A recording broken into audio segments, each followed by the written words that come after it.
본과의 말씀은 고린도전서 11장 17절에서부터 마지막 34절까지 있는 말씀. 본과의 제목을 성찬 두 자로 이렇게 요약을 했습니다. 뭐에 대해서 얘기하는 거냐면 바로 고린도 교회에서 행하였던 그 성만찬의 문제점에 대해서 지적을 하고 있는 겁니다. 대지를 세 개로 나눴는데 22절까지는 고린도 교회가 이 성만찬을 잘못 행하고 있기 때문에 사도 바울이 책망을 하고 있는 겁니다. 두 번째는 그렇다고 하면 성찬의 진정한 의미가 무엇인지 23절에서부터 26절까지 주님께서 직접 말씀하신 제목이 예를 들어서 사도 바울이 설명하고 있는 거예요. 그리고 마지막으로 세 번째는 27절과 34절에 있는 것처럼 성찬에 잘못 참여하게 되면 하나님의 징계를 받게 된다. 그러니까 성찬에 함부로 참여해서도 안 되고 이렇게 얘기를 하고 있는 겁니다. 자, 문제의 구절인데 첫 번째 내주라 가지고 고린도 교회가 성만찬을 잘못 행하고 있었습니다. 그래서 그걸 책망을 하는 거예요. 17절 보시면 내가 명하는 이 일에 너희를 칭찬하지 아니하나니 이는 저희의 모임이 유익이 못되고 도리어 해로움이라. 예, 이 일에 대하여 너희를 칭찬하지 않는다. 지난주에 살펴봤던 것처럼 1절에서부터 16절까지는 교회 안에 세운 영적인 질서에 대해서 말씀을 했었죠. 그렇죠. 남녀 사이에 영적인 질서가 있다고 그랬어요? 없다고 그랬어요? 네. 있다고 그랬죠. 남녀 사이에 영적인 질서가 있습니다. 그래서 우리 복습할 겸 한번 다시 한번 해볼까요? 여자의 머리는 누구라고요? 남자예요. 예, 남자라고 얘기한 사람만 복받을지어다. 예, 여자의 머리는 누구라고요? 남자이고, 남자의 머리는 누구고? 그리스도이고, 그리스도의 머리는 누구이고요? 하나님이고. 그러니까 여기서 한번 거꾸로 생각해 보게 되면 그리스도께서 그 모든 신성과 권위에 있어서 하나님과 동등이지만 그러나 하나님께서 세우신 질서가 있기 때문에 성부 하나님의 모든 말씀에 순종했습니다. 그렇죠? 그랬던 것처럼 남자의 머리가 그리스도라고 그랬으니까 남자도 누구의 명령으로 전적으로 순종해야 되냐면 그리스도의 명령에 전적으로 순종해야 됩니다. 여기까지는 이해가 돼요. 그죠? 그 다음에 문제죠. 여자의 머리는 누구라고 했으니까요? 남자라고 했으니 남자의 모든 명령과 말씀에 전적으로 순종해야 됩니다. 여기서부터가 어렵죠. 여기서부터가 안 됩니다. 그게 안 돼. 그게 안 돼. 부족하기 때문에 그랬고 하나님께서 세우신 질서가 그러함에도 불구하고 여자를 돕는 배필로 만들었음에도 불구하고 우리는 그렇게 하지 못해요. 그렇죠? 그렇게 못합니다. 그렇다라고 옆에 있는 집사람이나 여자 된 사람, 여자 아내한테 그렇게 얘기하면 당장 저녁부터 저녁 반찬이 달라져요. 못 먹을 수도 있어요. 앞으로 평생 동안. 그런 세상이 됐다는 거예요. 영적인 질서가 있다는 얘기입니다. 시대가 변하고 아무리 시대가 변했다고 할지라도 이런 영적인 질서는 깨진다고요? 계속 있다고요? 계속 있어요. 계속 있습니다. 우리가 이 사실을 깨닫고 그 영적인 질서를 잘 지켜나가야 되겠고 오늘은 이제 두 번째로 뭐를 얘기하는 거냐면 바로 그러한 질서가 교회 안에서도 특별히 성만찬 안에서도 있다는 얘기예요. 그래서 뭐라고 그랬냐면 이 일에 대해 널 칭찬하지 않는다.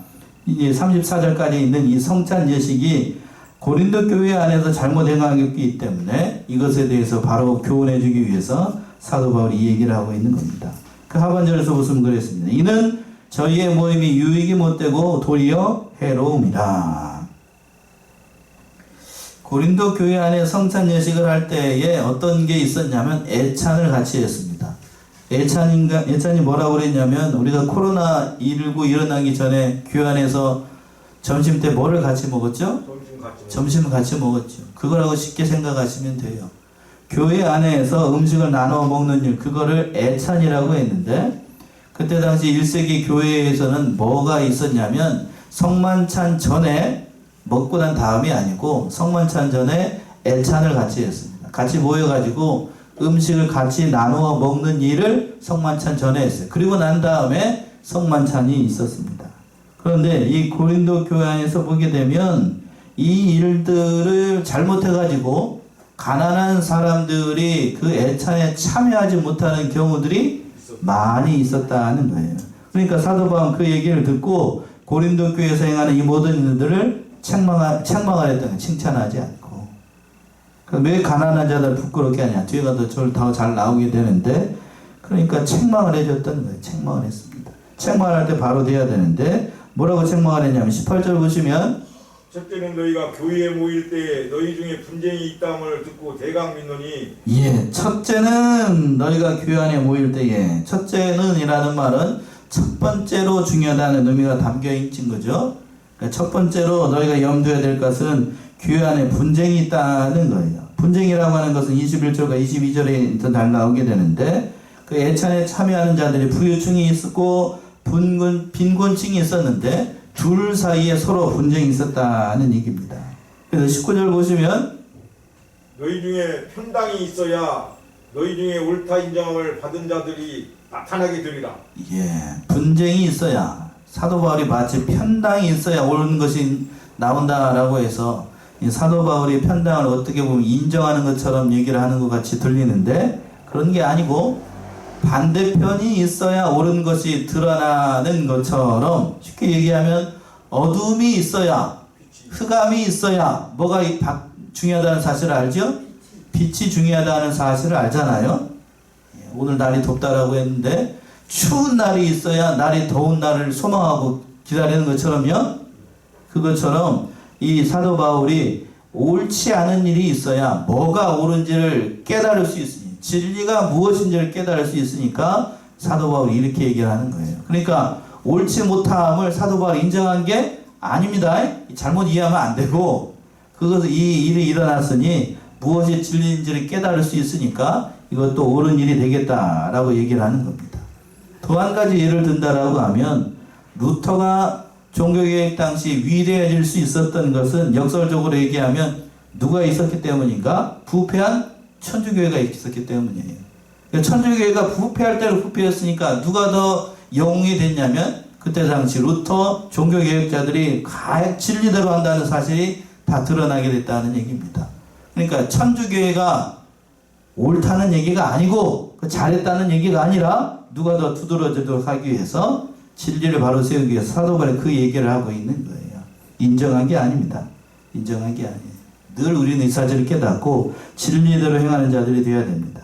20절 21절 보시면, 그런즉 너희가 함께 모여서 주의 만찬을 먹을 수 없으니 이는 먹을 때 각각 자기의 만찬을 먼저 갖다 먹으므로 어떤 이는 시장하고 어떤 이는 취함이라. 예, 초대교회 당시에 앞에서 언급한 것처럼 애찬과 성찬이 겸하여져서 일어났어요. 그러니까 성도들이 다 같이 모여가지고 음식을 나누어 먹는 예찬이 있고 난 다음에 성만찬 예식이 있었습니다. 그러나 얼마 이제 지나지 않고서는 교회의 재정이 부족하니까 성도들이 자기가 먹을 것은 어디서 가져오라고 그랬을 것 같아요? 자기 집에서 가져오라고 얘기를 했습니다. 교회에서 재정 부담이 되니까 각자 먹을 건 도시락 싸우세요, 이렇게 얘기했어요. 도시락 싸우세요. 그러니까 재정이 넉넉한 가정은 애찬에 먹을 동안에 뭐 했을까요? 소고기 반찬, 뭐 반찬 해가지고 다 왔겠죠. 집에 교회에 왔겠을 거 아니에요. 그런데 이것도 없는 사람은, 집에서 그냥 꽁보리밥만 먹고 있는 사람은 교회 올 때 뭘 가지고 오겠어요? 예? 꽁보리 밥에다가 뭐 하나 넣고 고추장 하나 땡그랑 넣어놓고 점심이라고 가지고 왔습니다. 갑자기 이 생각이 날까? 저 다닐 때도 그런 친구가 있었어요. 도시락을 싸우는데, 제가 다닐 때에는 초등학교 때에 도시락을 싸고 다녔죠. 지금 뭐 급식해가지고 너무 잘 나오는데, 그러니까 우진이가 하는 말이, 우진이 반 친구 중에 자기는 학교에 가는 이유가 점심을 먹으러 간대요. 점심이 너무 잘 나와. 너무 잘 나오니까 점심 학교로 가는 이유가 뭘 먹으러 가려고? 점심 먹으려고 간대. 점심 먹으려고. 근데 저희 때는 그 도시락을 싸가지고 다녔습니다. 그래도 저는 저 같은 경우에는 그래도 마진이라서 그런지 어머니가 그래도 반찬을 신경을 많이 써서 해준 거예요.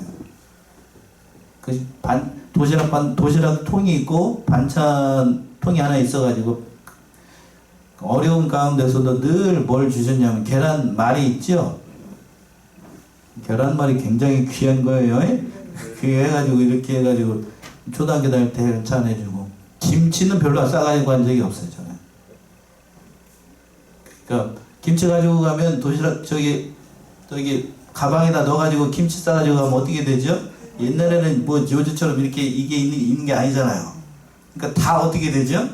흘러버려요. 책이고 저기 뭐고 난리가 나니까 그 어머니가 그걸 안 싸주고 그 오징어 이렇게 볶아놓은 거 있죠? 별 얘기가 다 나온다 이게 전화가. 예, 그렇게 해가지고 먹었던 기억이 있습니다. 근데 저는 그래도 가정 형편은 어려웠는데 그렇게 사랑을 많이 받아서 알겠습니다. 근데 이제 점심시간이 돼가지고 같이 친구들끼리 점심을 먹을 때에 어떤 친구는 도시락이 있잖아요. 도시락 이렇게 딱 열고 이렇게 보통 밥을 먹어야 되잖아요. 도시락 먹을 때 도시락 뚜껑을 이렇게 덮어요. 가려가지고 뭐만 먹죠? 밥만 조금씩 먹어요. 왜 그럴까요? 완전히 거기에요. 완전히 쌀이 한 톨 없는 무슨 밥? 그리고 그 위에다 반찬이나 하나 가지고 왔는데 뭐만 들고 가요? 김치도 아니에요. 김치 가지고 오면 양반이게 고추장 위에다 딱 놓고 또 뭐 어머니가 좀 은혜를 받았다고 그러면 단무지 있죠? 그거 하나 가지고 오는 거예요. 그러니까 이렇게 놓고 흔들면 다 비벼진다고 이시영 목사님 그렇게 얘기하셨는데 아무튼 그렇게 하는 친구들이 있습니다. 제 때도 그랬어요. 들고 오는 가방이라고는 뭘 가방을 가지고 왔냐면 그 친구가 막내였어요.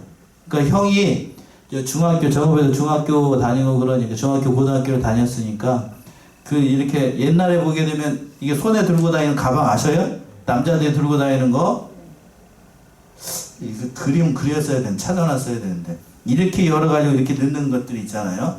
여자들 가방처럼 해가지고 그걸 가지고 왔습니다. 무거워요. 우리는 메고 다니는데 지금 들고 다녔던 그런 기억이 있습니다. 그러니까 그 가정 형편이 어려우니까 그렇게 했습니다. 오늘 본문의 말씀에 돌아와가지고 그런 가정이 있었던 거예요. 형편이 어려우니까 집에서 싸우는 밥이라고 해봐야 별반 없어요. 또 그냥 그것도 가지고 오는 사람은 그래도 좀 형편이 나은 건데 가지고 오지 못하는 사람들이 많았어요. 그러니까 교회에 오게 되면 쫄쫄 굶어요. 쫄쫄 굶어. 그 21절을 다시 한번 읽어보시겠습니다. 20절 21절 다시 한번 보세요. 그런즉 너희가 함께 모여서 주의 만찬을 먹을 수 없으니 이는 먹을 때 각각 자기의 만찬을 먼저 갖다 먹으므로 어떤 이는 시장하고 어떤 이는 취함이라. 예, 그래요. 많이 가지고 부자는 예배 드리기 전에 그냥 먹고 마시고 해가지고 심지어는 거기서도 옛날 당시에는 취한다는 얘기가 그런 의미예요. 그 포도주 예전에는 그 포도주로 이게 성찬식을 했으니까 그걸 가지고 예배 전에 마시고 그러니까 술이 약한 사람 어떻게 되죠? 취해가지고 그냥 이렇게 놀아나요 그냥. 그러니까 뭐 교회에 와서도 술 마셔도 됩니까? 이런 식으로 판단하지 마시고 그런 얘기가 아니고 그러니까 이렇게 되는 거예요. 불상사가 일어났던 겁니다. 많은 사람들은 그냥 먹고 마시고 취하는데 가난한 사람들은 제대로 먹지 못하고 시장 한가운데 예배를 드리고 나니 예배가 제대로 되겠어요? 안 되겠어요? 한쪽에서는 취해가지고 그냥 이렇게 목사님 말씀이 지을입니다. 막 꾸벅꾸벅하고 한 사람 저 뒤에 가서 그냥 배 움켜잡고 꼬르륵꼬르륵 하고 있고 교회가 완전히 그냥 예배 드리는 게 예배가 아니게 되는 거죠. 그러니까 어떤 일이 이런 폐단이 있으니까 주 412년경에 칼타고 회의라는 회의가 있습니다. 이게 무슨 회의인가 하면 오늘날로 얘기하면 총회, 대한예수교장님의 총회가 모여가지고 총회에서 뭘 결의를 했냐면 애찬을 폐지하자. 이런 폐단이 있으니까 더 이상 교회 안에서 애찬을 하게 되면 가난한 사람과 부한 사람들이 빈부격차가 일어나가지고 서로 뭐만 일어나니까 분쟁만 일어나고 쌈만 일어나니까 하지 말자. 그래가지고 애찬을 공식 석상에서 없애버렸어요. 교회에서. 그런데 오늘날에는 그 한국에서 애찬을 다 하지요? 다 애찬을 합니다. 점심 식사를 한다고요. 그래서 코로나19가 난 다음에 애찬이 없어져가지고 점심 공개하는 게 없어져가지고 다시 하려고 그러니까 이게 쉽지 않은데 우리 교회도 그렇죠? 우리 교회도 다시 하려고 그러니까 영 그런 거 어려운 게 사실인데 아무튼 성찬식 초대교회 때는 이러한 폐단이 있었기 때문에 성만찬만 거행을 하게 됐던 겁니다. 자 22절 보시면 22절 너희가 먹고 마실 집이 없느냐? 너희가 하나님의 교회를 업신여기고 빈궁한 자들을 부끄럽게 하느냐? 내가 너희에게 무슨 말을 하랴? 너희를 칭찬하랴? 이것으로 칭찬하지 않노라. 예, 성도 안에 빈부격차가 일어나니까 교회를 업신여기는 일이 됐고, 가난한 자들은 더더군다나 어려운데 교회에 와서도 무시당하고 업신여김을 당하니까 은혜가 전혀 되지 않는 거지요? 은혜가 되지 않아요. 그러니까 칼타고에서 이러한 폐단이 있으니까 폐해버렸어요. 그 모든 일들을. 자, 야고보 2장을 한번 가보세요. 야고보 2장 15절 17절. 말로만 배부르게 하는 건 그 믿음이 아니에요. 야고보 2장 15절에서부터 17절. 만일 형제나 자매가 헐벗고 일용할 양식이 없는데 너희 중에 누구든지 그에게 이르되 평안히 가라, 더웁게 하라, 배부르게 하라 하며 그 몸에 쓸 것을 주지 아니하면 무슨 이익이 있으리요? 이와 같이 행함이 없는 믿음은 그 자체가 죽은 것이라.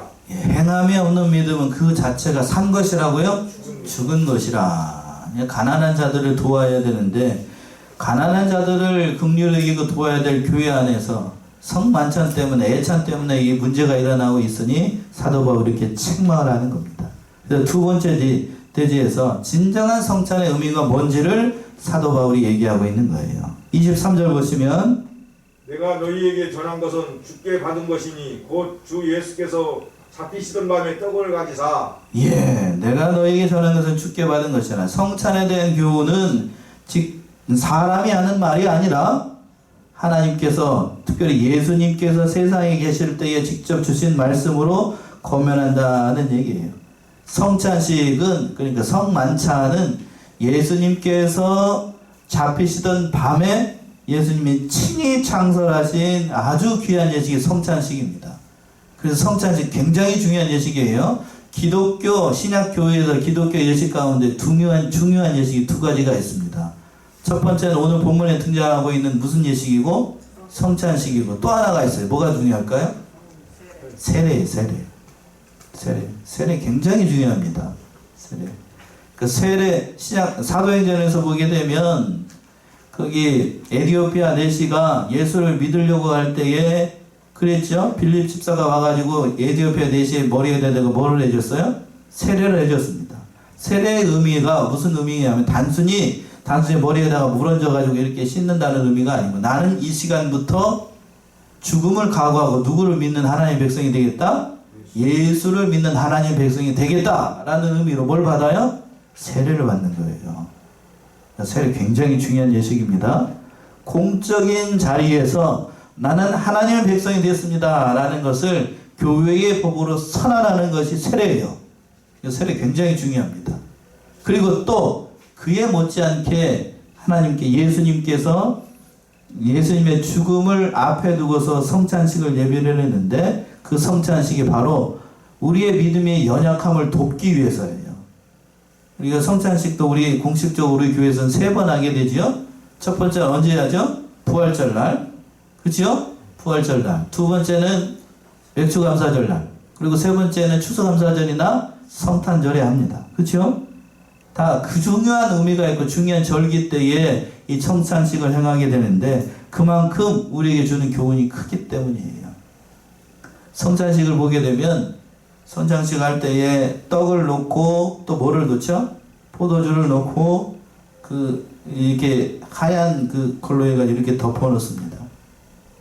이게 뭘 상징을 하냐면 뭐처럼 보인다고 그래요. 제가 한번 말씀드린 것 같아요. 뭐처럼 보여요? 예수님이 누워 있는 것처럼 보이잖아요. 예? 직접 그 예식에 참여하는 거예요. 예수님의 죽음에, 예수님의 부활에 참여한다는 의미로 우리가 성찬식을 참여하는 겁니다. 굉장히 중요한 예식입니다.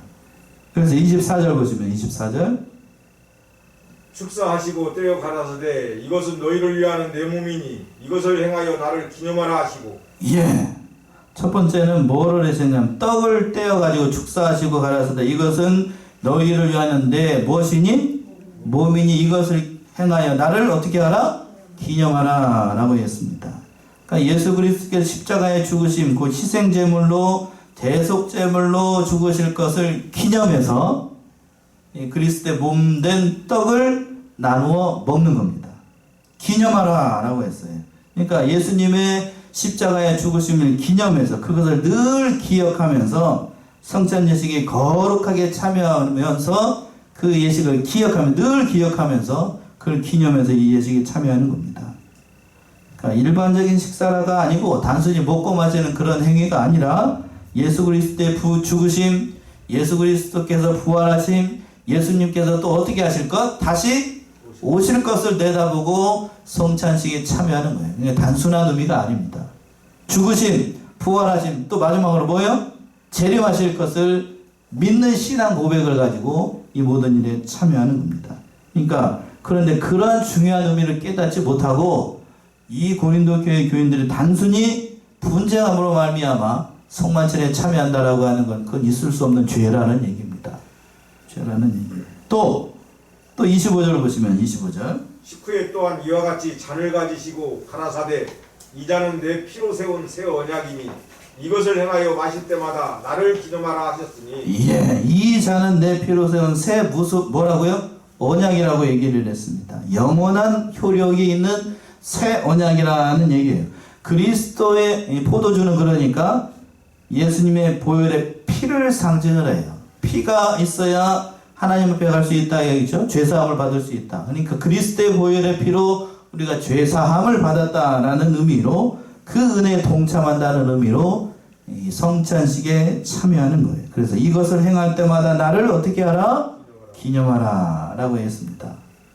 그래서 이 성찬식을 행하는 면에 있어서 개신교라고 얘기를 하는 그 교회 안에서 성찬식을 대하는 방법이 다 달라요. 자, 4가지 견해가 있는데 첫 번째는 어떤 의미가 담겨 있냐면 첫 번째는 그 성찬식에 참여하는 그 떡이 실제의 예수님의 몸으로 변한다 라고 해서 이 견해를 따르는 사람이 있어요. 첫 번째, 이게 어디일 것 같아요? 천주교에서 그걸 화채설이라고 합니다. 화채, 예수 그리스도의 몸으로 변한다. 실제 예수님의 몸이라고 하는 거예요. 그러니까 앞에 천주교 신부가 지금부터 성찬식을 거행하겠습니다 하고 성찬식을 기도하게 되면 자기가 먹는 떡이 실제 예수님의 뭘로 된다는 얘기죠? 살로 된다는 얘기예요. 화채. 이 믿어지나요? 그렇게 얘기해요. 천주교는 그렇게 생각을 합니다. 그게 화채설입니다. 화채. 두 번째는 루터가 얘기하는 공제설이라고 얘기하는데 진짜로 그 성찬식에 참여하는 떡과 포도주가 진짜 예수님의 몸은 아닌데 목사가 기도하고 성찬식에 참여하게 되면 실제로 예수님께서 그 시간 그들과 함께 한다. 그래서 공제예요. 공제. 그 시간 함께 한다. 그 떡 안에 떡 위에 예수님께서 실제로 함께 한다. 그래서 공제예요. 공제. 그 세 번째 견해가 뭐냐면 세 번째 견해가 오늘 말씀에서 2번 나오는 말씀이 있어요. 이것은 내 몸이니 이것을 행하여 나를 어떻게 하라? 기념하라. 그리고 또 25절에서 그랬습니다. 이것을 행하여 마실 때마다 나를 어떻게 하라? 기념하라.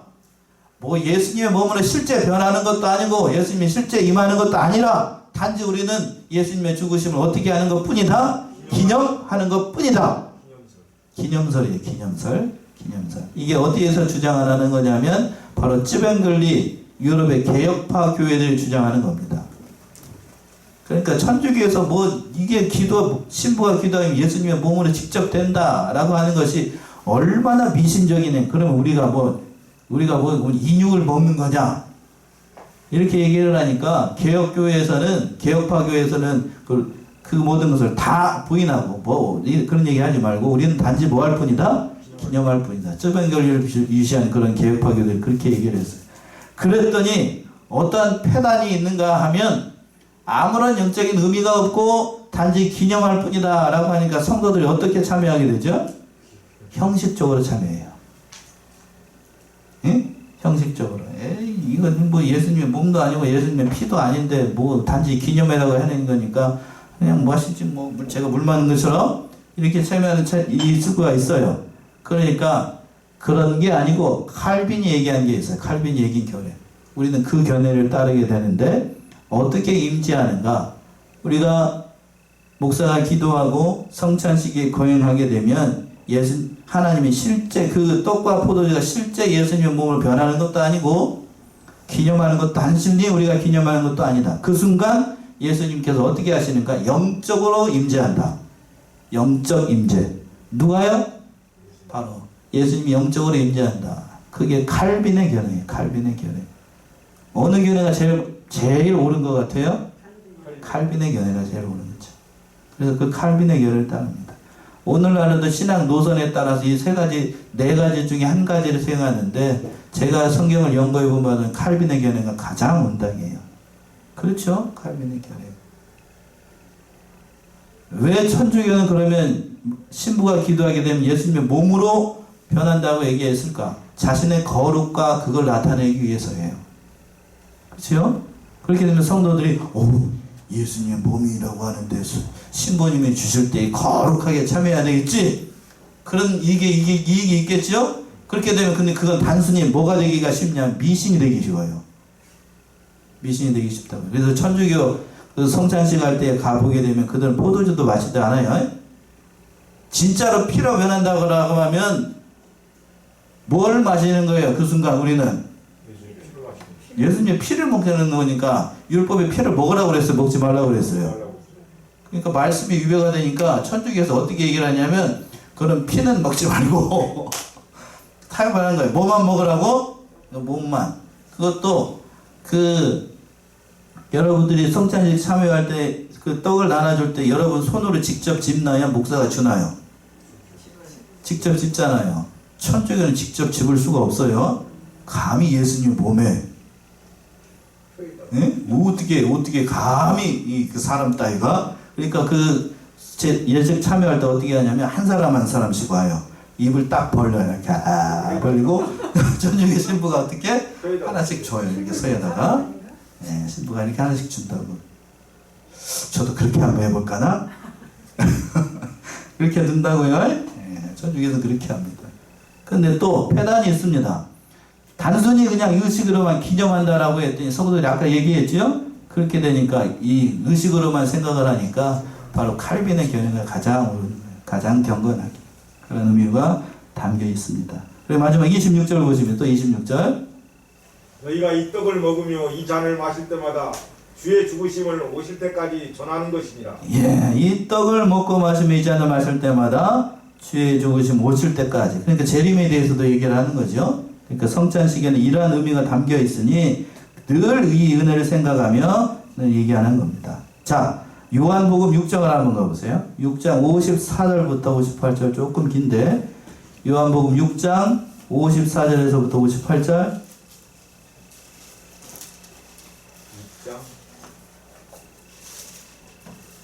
54절에서부터 58절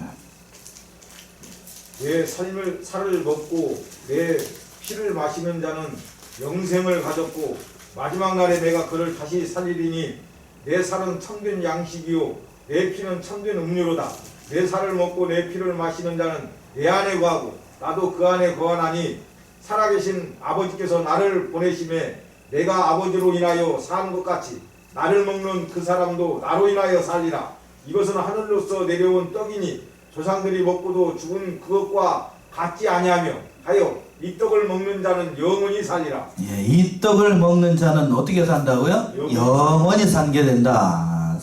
예수님께서 이렇게 말씀하셨습니다. 이 말씀을 따라서 우리가 성만찬에 참여하는 거예요.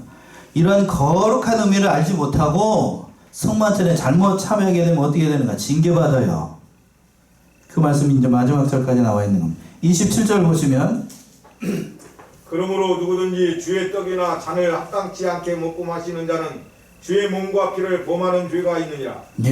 그래야 합당하지 못하게 참여하게 되면 주의 몸된 그 몸과 피를 범하는 죄가 되니까 죄가 있으면 당연히 하나님 앞에 징계를 받게 되겠지요. 28절 보시면 사람이 자기를 살피고 그 후에야 이 떡을 먹고 이 잔을 마실지니 자기를 살펴야 됩니다.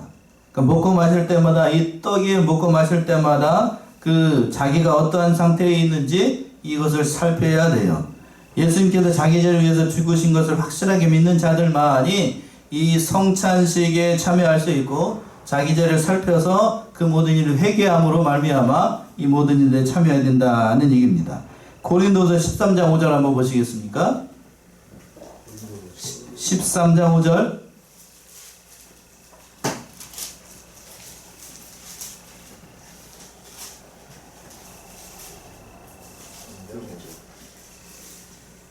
너희가 믿음에 있는가 너희가 자신을 시험하고 너희 자신을 확증하라. 예수 그리스도께서 너희 안에 계신 줄을 너희가 스스로 알지 못하느냐. 그렇지 않으면 너희가 버리운 자니라. 예, 너희가 믿음 안에 있는가 너희 자신을 어떻게 해보라고요?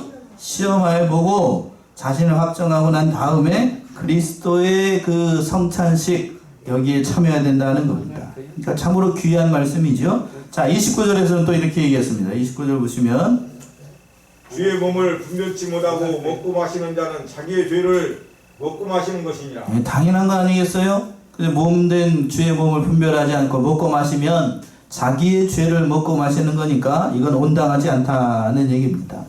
그러니까 성찬식에 참여할 때에는 그리스도의 구속의 은혜를 믿지 않고도 참여하는 건 그건 온당하지 않아요.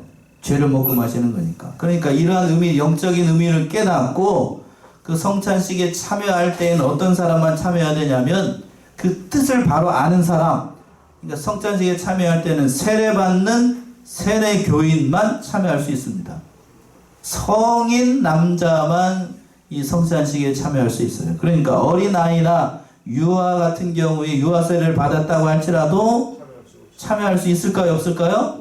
없어요. 우리 교회 같은 경우, 우진이 같은 경우 유아세례를 받았어도 입교하기 전까지는 정식으로 성인 교인이 될 때까지는 성찬식에 참여할 수 없습니다. 이런 신앙 고백적 의미가 담겨 있으니까 굉장히 중요한 의식입니다. 에이, 목사님 은혜로 하지요. 그런 게 아니에요. 그런 행위가 아니라 단순하지 않다고요. 단순하지 않습니다. 성찬예식 그러니까 특별히 준비를 잘 해가지고 누구의 주리 안에서 목사의 주리 아래서 그 성찬식을 거행을 할 수 있어요.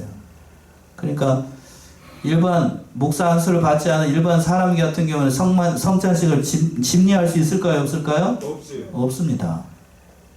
없어요. 목사 안수를 정식으로 받고 이 모든 일들을 행할 수 있는 사람이 목사의 고유 권한이에요. 고유 권한. 참으로 귀한 겁니다. 고유 권한이고 세례도 또 목사의 고유 권한이에요. 고유 권한. 그러니까 성도들한테 세례를 받을 때 세례식을 할 때에도 마지막에 이제 세례를 받고 세례교인이 됐다는 사실을 공포를 할 때에 어떻게 공포를 하냐면 내가 누구요? 목사인 내가 성부와 성자와 성령의 이름으로 세례를 주노라 라고 얘기해요. 반드시 주어가 누구냐면 하나님 아니에요. 내가예요. 내가. 그러니까 목사의 고유 권한입니다. 그리고 또 공포할 때도 누가요? 내가. 여기서 내가라는 얘기는 하나님의 대리자로서 이 모든 일을 한다는 얘기예요. 그러니까 굉장히 중요한 예식이고 우리가 이 예식에 참여할 때에도 거룩하게 참여를 해야 됩니다. 자, 30절 보시면 이러므로 너희 중에 약한 자와 병든 자가 많고 잠자는 자도 적지 아니하니 우리가 우리를 살폈으면 판단을 받지 아니하려니와 32절까지요. 우리가 판단을 받는 것은 주께 징계를 받는 것이니 이는 우리로 세상과 함께 죄정함을 받지 않게 하려 하심이라. 예, 잘못 참여했다가 고린도 교인들 가운데에 약한 자들이 있고 병든 자들이 있고 잠잔다는 얘기는 뭘 얘기를 할까요? 죽은 사람도 있다는 얘기예요. 그 하나님께서 징계하십니다. 징계하시니까 우리 자신을 잘 판단을 해서 정죄함을 받지 않도록 해야 됩니다. 마지막 34절 보시면 34절 34절 그런즉 내 형제들아 먹으러 모일 때 서로 기다리라. 만일 누구든지 시장하거든 집에서 먹을지니 이는 너희의 판단받는 모임이 되지 않게 하려 함이라. 그 남은 것은 내가 언제든지 갈 때에 규정하리라. 예, 고린도 교회 안에서 그러니까 이 모든 일을 잘 해결해서 하나님 안에서 은혜 가운데 하고 또 규정한다는 얘기는 사도 바울이 남아있는 모든 문제를 거기에 가서 해결할 것이다 는 의미가 담겨 있습니다. 이런 성만찬의 의미 우리가 다시 한번 깨닫고 혹시라도 잘못 참여하지 않도록 우리 자신을 좀 살피고 은혜 가운데 이 모든 성찬식에 참여하는 저와 여러분들이 다 되셔야 되겠습니다. 기도하겠습니다.